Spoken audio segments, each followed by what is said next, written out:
Hello everyone, Flash and Ocean here, back for another reaction to One Punch Man. And, today we're starting Season 2. I've not heard good things about Season 2. I will admit that. I've heard that Season 2, the animation quality is lower. Which is, a bit odd, because, it's not exactly like the first season was the pinnacle of animation. I've seen much better animation. So if Season 2 is bad enough that people say that about it, that doesn't bode well.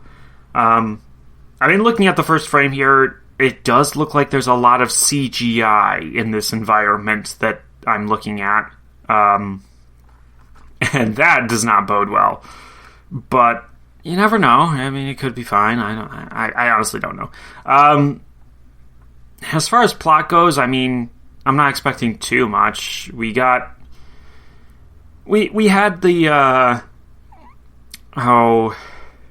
we had some setup at the end of the first season for maybe some future stuff, but for the most part, things closed up with a neat little bow. The biggest thing was a possible animosity between Genos and Metal Knight, as said by Drive Knight, I think was his name. That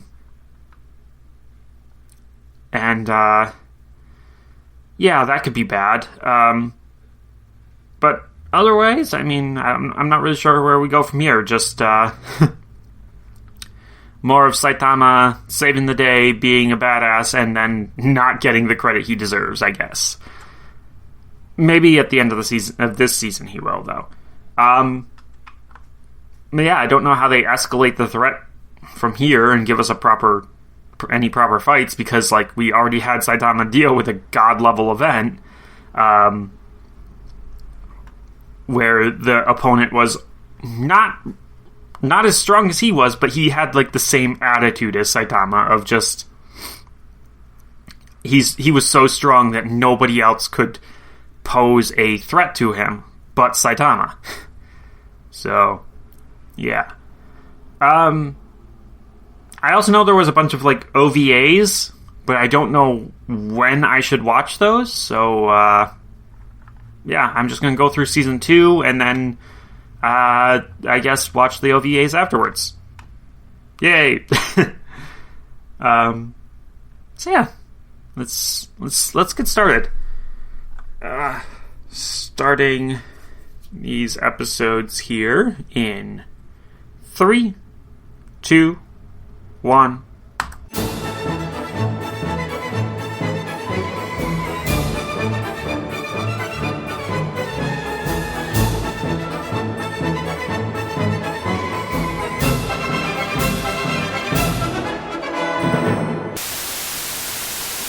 Okay.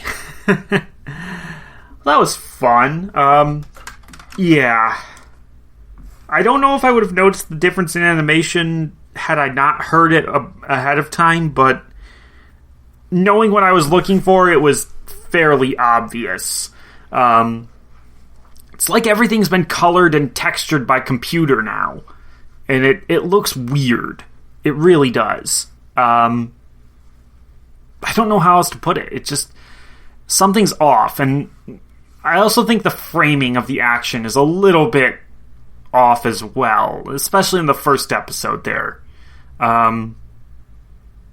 Second episode seemed a little bit better, but just overall, there were plainly some shortcuts taken. I like the story with King there. That's actually quite interesting. Not necessarily something I would have expected, but also not completely out of left field either. The idea that there's a fake among heroes. It's kind of interesting because Saitama is the one that got accused of taking credit for other people's heroics, but King, who's Class S, really did that, and now no one's ever going to know. Unless, it does get out at some point. That could be interesting as well, but I think he'd be better off just being like, I'm kind of bored, I retire. That sort of thing. But, or maybe he could just stage it as like, I got an injury and now I'm not able to continue being a hero. I'm sorry to everyone who's depending on me. I have failed you. Ooh. That sort of idea. Honestly, that might be his best bet. But hey, whatever. And yeah, it is interesting that he got credit specifically for Saitama's bullshit. I will not be denying that. And then, of course, Sonic's back. Like, he's going to stick around a while, of course. Sonic is probably one of my favorite characters introduced in Season 1. Well, favorite characters that stuck around. Like, of all of them, he's one of the most consistently entertaining to watch. Just for how over the top he is. And then, we caught back up on, like, Genos the Cyborg stuff. He's constantly upgrading. I have to wonder, like, what kind of bullshit will he be able to pull out by the end of Season 2? Because Season 1, he was basically pure fire. Like, that was it. That was all he had. Now he seems to have some, like, electrical bullshit, as well as cables in his arms that he can launch. So, yeah, he's definitely adding more tricks to himself, and that is also pretty interesting. I have to imagine he'll maybe upgrade to lasers at some point. I mean, he is trying to incorporate that thing he beat into himself, so.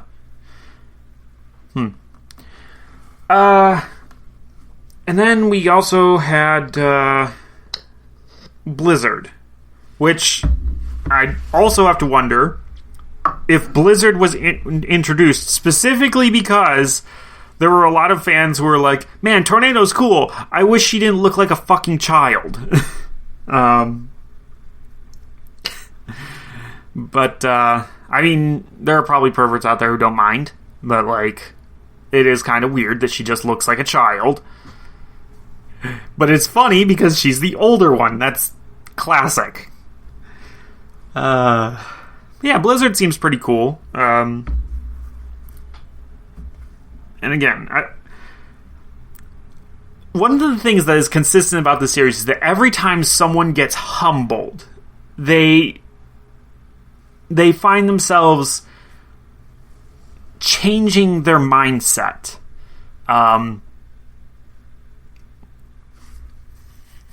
Like,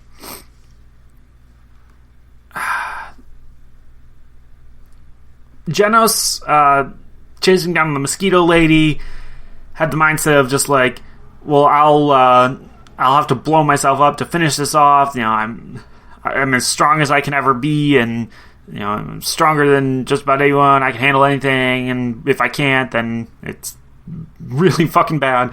Like, and then he met Saitama, and he changed his whole mindset of now I have to get stronger. I can get stronger. I will get stronger. I'm gonna be, strong enough to do whatever. It's just gonna take time. And of course, we had the House of Evolution people who changed their mindset around. The only one who hasn't changed the mindset so far is Sonic. And I feel like that's because he hasn't been properly humbled yet. But, like, Hammerhead got it. Blizzard here has gotten it. And I feel like there's been a couple others who haven't. And yeah, Tornado, actually, I just realized, is in the same boat as Sonic. But yeah, everybody who's actually gone up against Saitama or witnessed Saitama going up against people and has been properly humbled has then changed their mindset and been like, well, now I'm going to be a better hero, a better person, and like, it's just really interesting to see that because, yeah, true humility tends to breed that kind of thing. Humiliation, however, tends to breed spite, and that's a big difference. And I think the difference is like, it's the difference between being beaten by someone who is clearly that much stronger than you, and like not an asshole about it, versus being beaten by someone who makes you feel small and makes you feel weak. Like Saitama never downplays his opponent's strengths, is the thing. He actually talks them up. He's just like, wow, you're pretty good. And then just shows them with his actions that he is that much better. And because of that, they change. And I think that's a really cool little bit there. And then, yeah, I haven't talked about the fucking human monster there. What was his name? Garo or something like that? Yeah, whatever. He's pretty interesting. I do have to wonder what his deal is. Like, clearly he's strong and fast, but, like, why? We have to get to that. And then, Silverfang, aka Bang, is taking him, or is hunting him down. So that'll be pretty cool.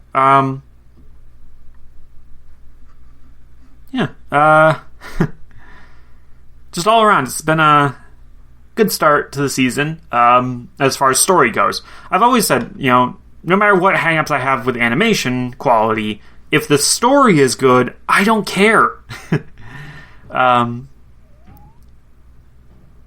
That's annoying. What's going on out there? I don't know. But, like, my favorite anime is still Kill la Kill, and there's no denying it that the animation on Kill la Kill is pretty low quality. They did the best with what they had, but it's still pretty low quality. But the story is so good, I don't care. And, so far this story's been pretty good. Maybe not the best, but still pretty good.